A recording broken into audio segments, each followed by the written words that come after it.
ہر دور میں ایسا ہوا ہے کہ جب کسی کو سمجھایا جائے اور اس کا نفس نہ مان رہا ہو، اس کے نفس پہ شاک ہو، تو وہ پھر کب بات مانتا ہے؟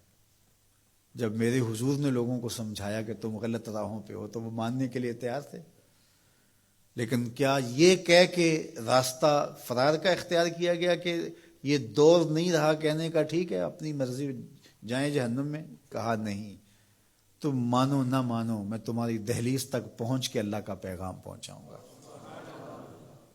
تو کیا آج اگر کوئی بچہ ہمارے پہ ناراض ہو جاتا ہے سختی کرنے کی وجہ سے، تو اس کی ناراضگی کے ڈر کی وجہ سے اس کو ہم نہیں کہیں گے؟ تو ایسا نہیں ہوتا۔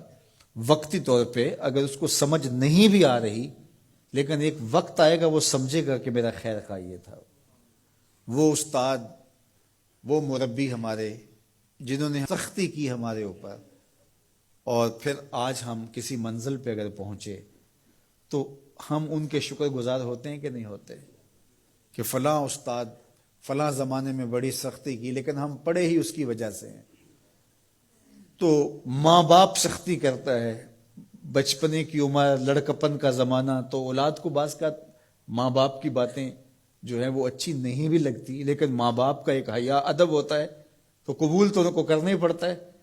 اس وقت وہ کہتے ہیں شاید ماں باپ ہمارے پہ ناجائز سختی کر رہے ہیں، لیکن ایک وقت آتا ہے تو وہ سمجھتے ہیں کہ ہم سنور کے نکھر کے جو معاشرے کا حسن بنے، یہ ماں باپ نے تراشا تھا تو ایسے بنے، پھر وہ ماں باپ کے شکر گزار ہوتے ہیں۔ تو اس لیے آپ کسی سے ہمدردی کریں تو وقتی طور پہ تو اس کو تکلیف ہوگی، لیکن بعد میں آپ کا شکر گزار ہوگا۔ علامہ رومی نے اس پر ایک بڑی خوبصورت مثال دی۔ کہتے ہیں ایک شخص درخت کے نیچے لیٹا ہوا تھا اور خراٹے لے رہا تھا۔ ایک چھوٹا سا سانپ آیا اور اس کے منہ کے اندر گھس گیا، اور ایک شخص گزر رہا تھا، اس نے دیکھ لیا۔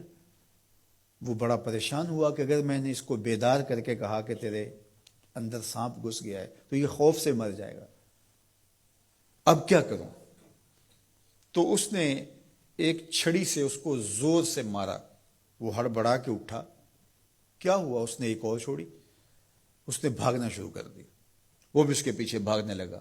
اس کی رفتار کم ہونے لگتی تو ایک اور مارتا۔ کیا خدایا کیا مصیبت ہے، میں نے اس کو کیا کہا؟ میں تو آرام سے سویا ہوا تھا درخت کے نیچے، لیکن وہ ایک دم گھبراہٹ کا شکار آگے بھاگتا چلا جاتا ہے۔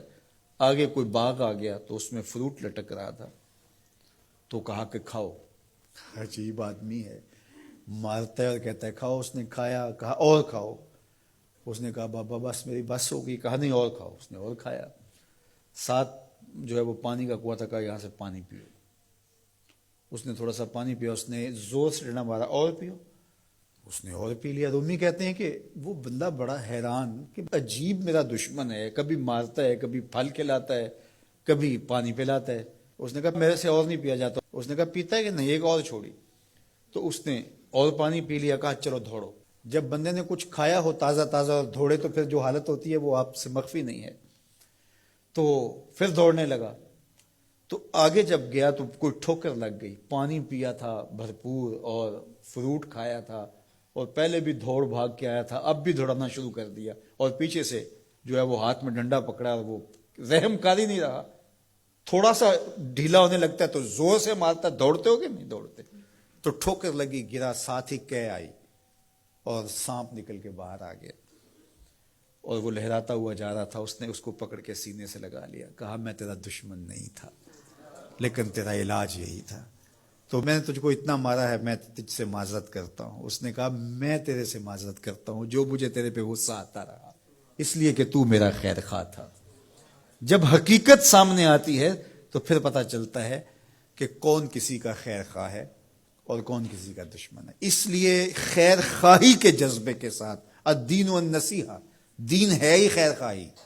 تو خیر خواہی کبھی اس طرح ہوتی ہے کہ آپ کسی کی خیر خواہی کر رہے ہوتے ہیں، اسے لگ رہا ہوتا ہے کہ یہ میری خیر خواہی کر رہے ہیں، اور وہ آپ کو اس وقت ہی شکر گزار ہوتا ہے۔ اور کبھی ایسا ہوتا ہے آپ اس کی خیر خواہی کر رہے ہوتے ہیں، اس کو نہیں لگ رہا ہوتا کہ یہ میری خیر خواہی کر رہا ہے، اس کو غصہ آ رہا ہوتا ہے، لیکن جب اس کو بعد میں سمجھ آتی ہے کہ اس نے میری خیر خواہی کی ہے تو پھر وہ آپ کا شکر گزار ہوتا ہے۔ اور کبھی ایسا ہوتا ہے اس کو بعد میں بھی نہیں پتہ چلتا اس نے میری خیر خواہی کی ہے، لیکن تمہارا رب جانتا ہے، وہ اگر رائی کے دانے کے برابر بھی نیکی ہو اور وہ کسی پہاڑ میں بھی ہو تمہارا رب اس کو بھی لے آئے گا۔